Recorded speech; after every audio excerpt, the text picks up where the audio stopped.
Papo de Juventude de hoje vamos conversar sobre os novos caminhos que artistas e produtores buscam para divulgar sua arte. Dos vídeos e postagens na internet a encontros em eventos, colocar em prática novas ideias com recursos financeiros limitados é um desafio diário.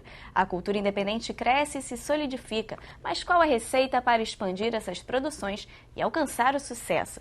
Para participar desse debate, eu estou recebendo aqui produtores culturais, Elsa Costa, produtora cultural e professora do Instituto de Artes e Técnicas em Comunicação, o IATEC, e também o deputado Zaqueu Teixeira, que é presidente da Comissão de Cultura aqui da Alerj. Gente, muito obrigada pela presença de vocês, sejam todos muito bem-vindos.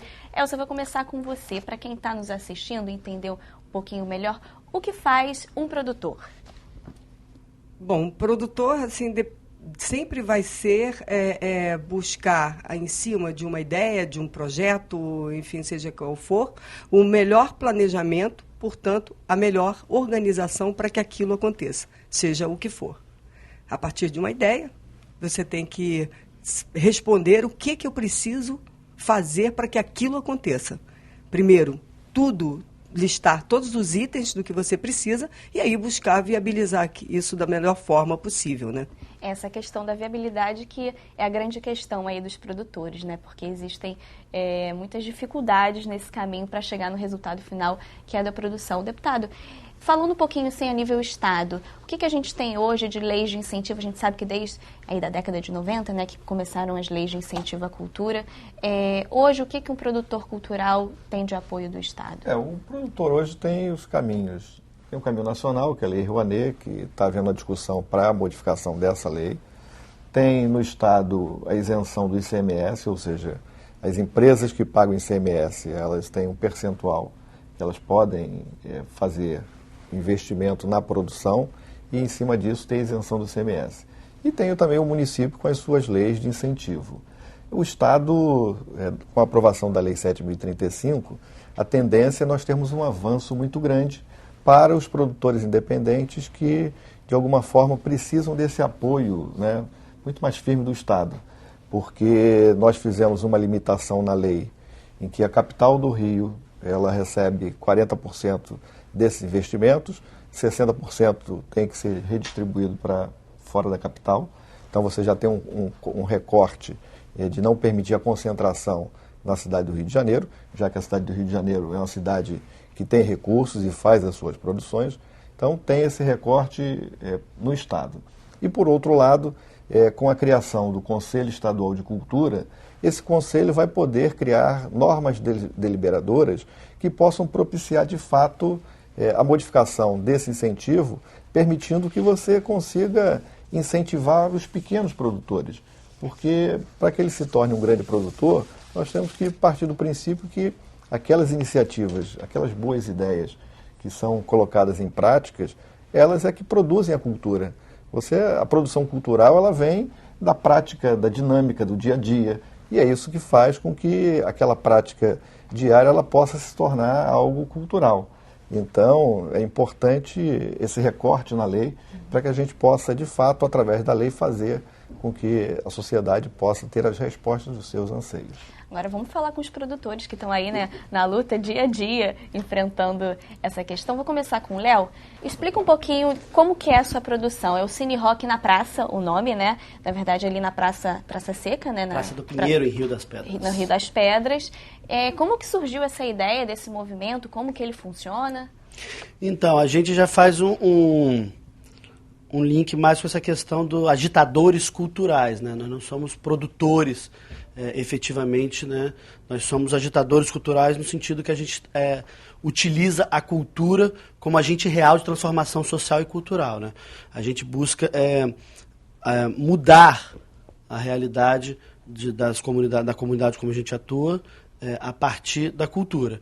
O Cine Rock na Praça ele nasceu há 3 anos de uma necessidade da molecada do rock que precisava se expressar a partir de uma opressão que eles sofreram, né, com a questão de quando foram publicar numa rede social que a Praça do Pinheiro, em Rio das Pedras, que era um lixão, era extremamente abandonada pelo poder público, só era abandonada porque a galera do rock frequentava ela.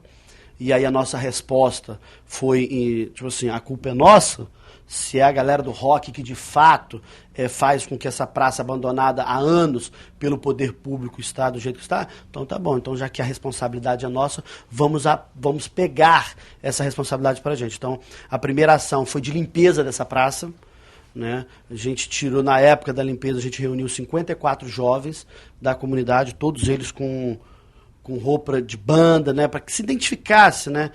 Quem é que estava de fato limpando aquela praça. O resultado foi 275 sacos de lixo, daqueles grandes, só de um pedaço da praça, né? E nessa mesma praça tinha a sede do antigo CRAS, que estava fechada há anos, e só acumulava rato, barata. Na época da limpeza a gente tirou cachorro morto, gato morto lá de dentro. Era, de fato, abandonado. E começamos, já que fizemos essa limpeza, falou assim, então agora a gente tem que pegar e ocupar de fato. A gente ocupou, e aí a primeira coisa que a gente buscou fazer, o que tinha? Eu tinha um telão que eu usava para jogar videogame, para fazer outras coisas, mexer no computador, 2 caixas daquela da Casas Bahia, que são 200 coisas em um, sabe? Aquelas caixas altas para dedéu. E a gente começou a passar o cinema. Na época era cinema e rock. Era cinema porque a gente trazia essa discussão audiovisual, que eu acho que é uma linguagem rápida, né? Sempre filmes que trouxessem alguma coisa a ser dita. Não era simplesmente ter cinema para ter cinema.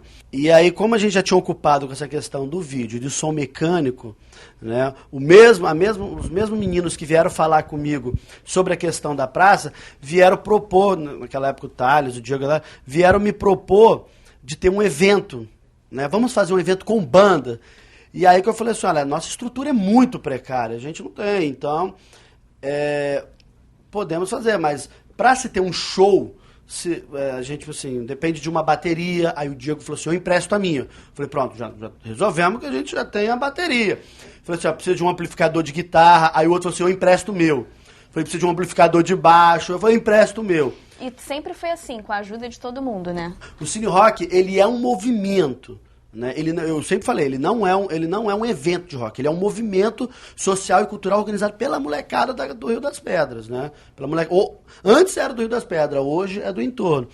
E aí, como resultado disso, nasceu o Cine Rock, porque então era só cinema e rock por causa do som mecânico. E virou cine, que a gente cortou, e o rock. E aí eu exigi para essa galera também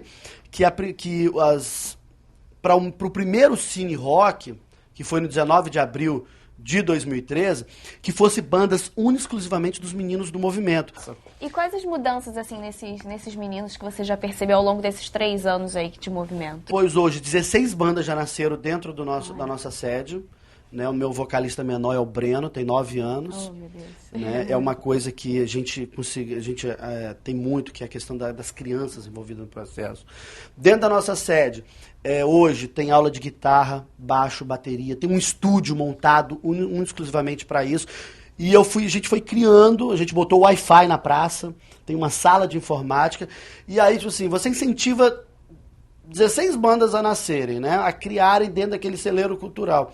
E aí eu fui criando outros eventos, fui apoiando a criação de outros eventos na comunidade, porque senão você não pode simplesmente apoiar essa molecada a criar banda e eles vão ficar ensaiando a vida inteira e não vão apresentar. E aí foi aí que nasceu o Mix Cultural, foi aí que nasceu o Cine Rock no Bar, foi aí que junto com a Kátia Lacerda, a gente criou o Toca do Rock, e fortalecendo com outros eventos. Tem o Robson Jardim.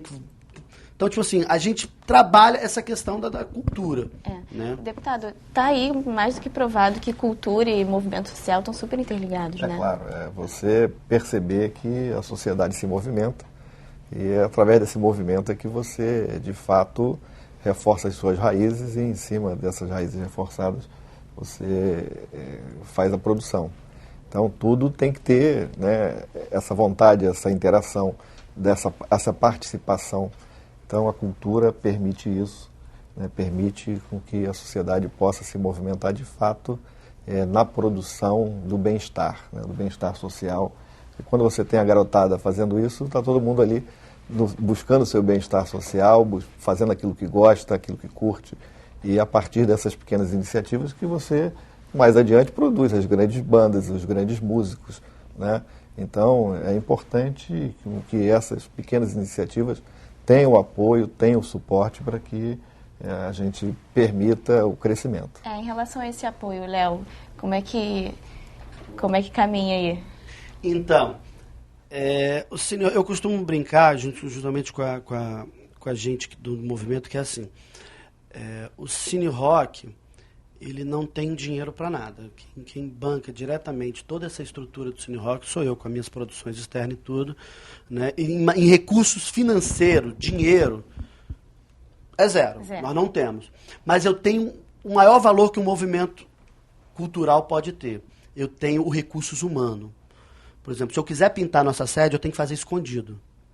Porque o movimento vem, né? As pessoas vem e acaba, em vez de ajudar, atrapalha, porque é muita gente que quer pintar, é muito... Então, tipo assim, se eu invento, por exemplo, a gente fez 2 eventos agora para apoiar a questão em Maricá.